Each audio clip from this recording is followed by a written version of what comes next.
Greetings, Kevin Carney here with GameDemo.com talking about SimCity 5 or SimCity 2013. I'm currently using my Microsoft Surface Pro 128 to record this video. Not actually playing the game on the Surface Pro, however, as a gaming platform, the Surface Pro can play SimCity 5. Just have all the resolutions down and all the graphics settings set down. The machine that I'm currently playing on is a Dell XPS 730X, sort of an older gaming rig.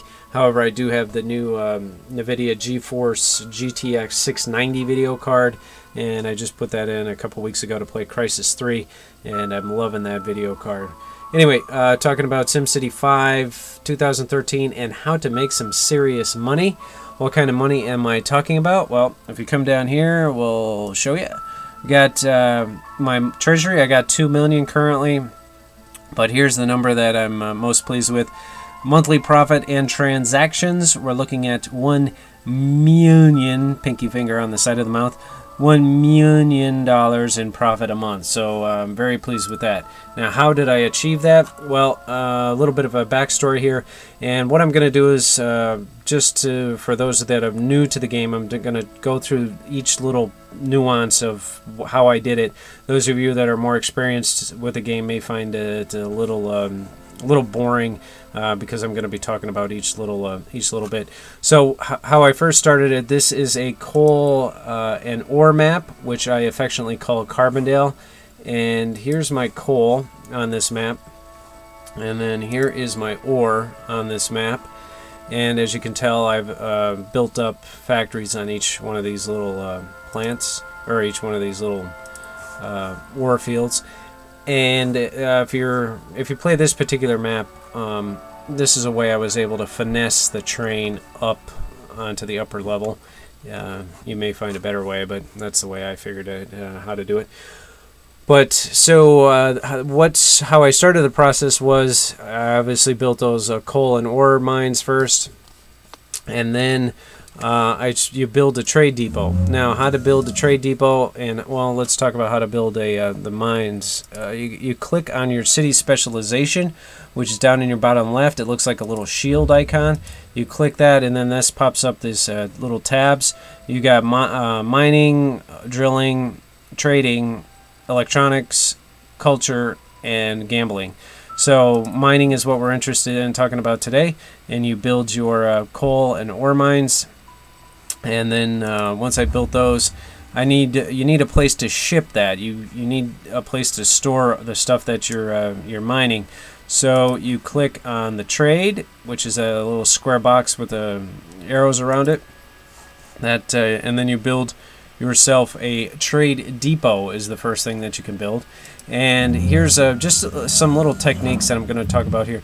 If you didn't notice how I got into that, once the building is highlighted, you click it, and that brings up this menu here. And then over to the right, you'll notice edit. You click edit, and then the building itself pops up. And now you can edit individual areas or add or upgrade the building as necessary. When it initially builds the plant, it gives you, let me show you on this one, I have two of them here. No, I don't want to follow. It initially builds you a freight warehouse. Come on. And I should have swung the building. Right there is my freight shipping warehouse. That's the default. Sometimes you may not want the default. You can delete, it'll be easier for me to show you over here.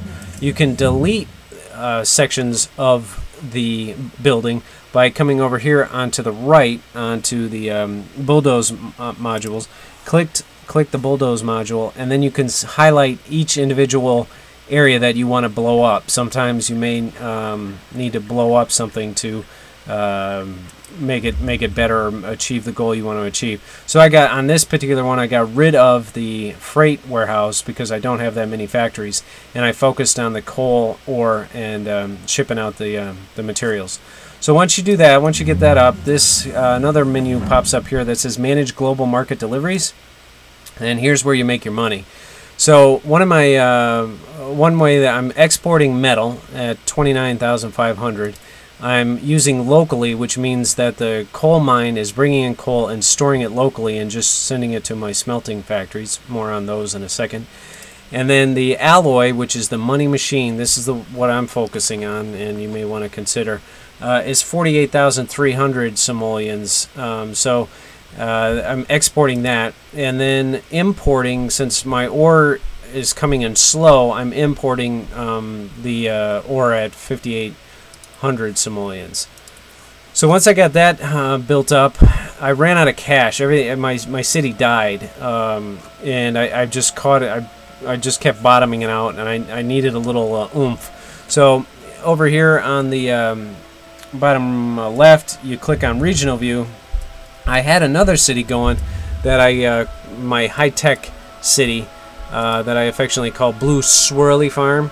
The backstory on that name is we have a yellow lab. It's wintertime. He's a pup. He doesn't like going out into the yard, so he would go in the snowdrifts that were on our deck, and after the snow melted just recently, turns out that he went quite a lot. So we had all these, his name's Blue. We had these blue swirlies all over our deck, so that's where that name came from.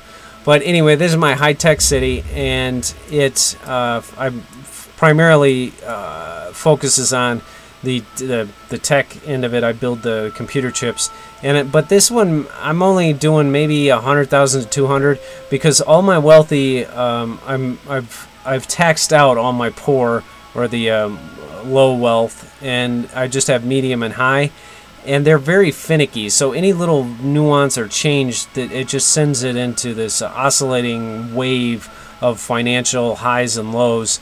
So it's a pain to manage this one.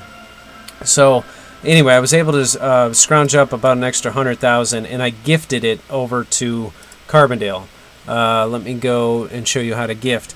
Down here, once you click on this regional view, these icons start popping up of various resources you can send to other areas, and you can click gifting, and then you just select the area that you want to gift. So I clicked Blue Swirly Farm. So Carbondale is sending Blue Swirly Farm money, and then you're able to adjust the amount of how much you want to send, and you click send. Now it's not instantaneous. I found out that what has to happen is the money has to drive through your town. You know, it has to leave your town, go down the highway, come around here, come in, and then eventually enter your town. So it's a little bit of a wait before you get that money delivered.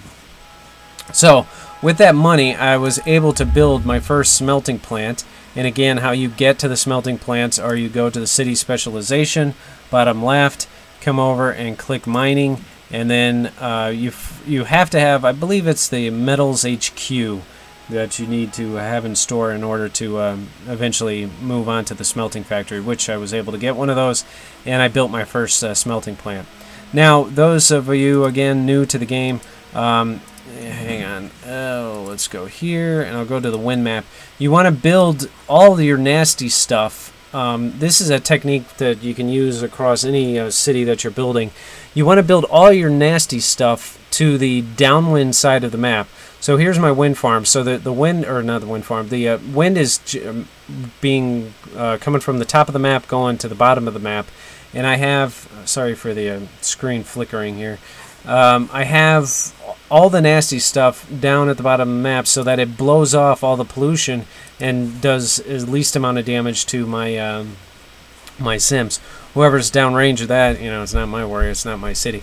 But I run them along the base of wherever the wind's running off, like all the nasty stuff. So I have the coal mine, or the coal plant here, for coal power plant, and then these smelting factories produce a lot of nasty stuff. So that's why they're down on this end. So again, you build this smelting plant. The first thing that it's going to give you is the metal furnace. Now the metal, you're not generating as much money as the alloy. So initially you're probably just going to leave it because it's too expensive to blow it up and then put another alloy down. But eventually you may want to blow it up and replace it with just alloy, because that's where the money is at. So I was able to build alloy furnaces here slowly as the money slowly built up. And then that led me to build up here the trade port. And the advantage of the trade port is that the storage areas are much larger than the trade depot.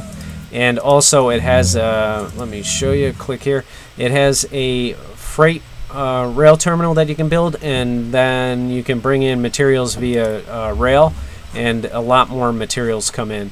So I built that up, and then I added my other smelting furnaces, and here is like one that's just 100% focused on the alloy. So it's just producing 100% of the alloy. And I built one straight shot from the trade depot up here down the highest road that you can get with the streetcars down to my smelting furnaces. The idea being that you know, the delivery trucks would have just one run to go down. I was even considering blowing up the roads that connected it so that there was 0 intersections, something that you guys might want to consider. After looking at it for a little bit, I'm like, okay, it doesn't slow me down that much, and you know, I didn't. I gave up on that idea. Another idea that I thought of is up here in the top left. You'll notice I have a solar plant in the high capacity solar arrays, or whatever they call them. I have that built and running across the top like in a line there. Since no one's going to move in, or no one wants to live down south of all this nasty smelly stuff, what I was thinking of doing is running the solar array along the base of that, and I'm wondering if the pollution would have any effect on the amount of electricity, like blocking the solar arrays. And if it doesn't, then that would be a win-win, because the solar array takes up such a vast amount of space that it'd be cool to have it downwind of the nasty smelly stuff, so that you're sort of accomplishing 2 things at once. Another video that here's my water plants. I have another video talking about how to produce endless amounts of water, and I won't talk about that now. It's in another video that I've already made. So anyway, back to the money machine here of the ore. So the idea that I have is to come up here, and once you know, now I've got the smelting factories and bringing the stuff in, I'm using locally the coal. Since I have such a large amount of it, I'm exporting the alloy, obviously, because that's how I'm making my money. And then the raw ore, I'm importing it, and I'm trying to store up a stockpile of it. So I'm half tempted to build another trade port, have more of the stuff coming in, so that when my local supplies run out, I'm still bringing in huge quantities of the stuff, and I'm still producing that alloy. And that's how I'm hoping that I'm able to save this town in the future once the alloy, or once my resources are depleted. So we'll see what happens. But anyway, hopefully this was beneficial to you, and thanks for watching. I appreciate you looking at GameDemo.com.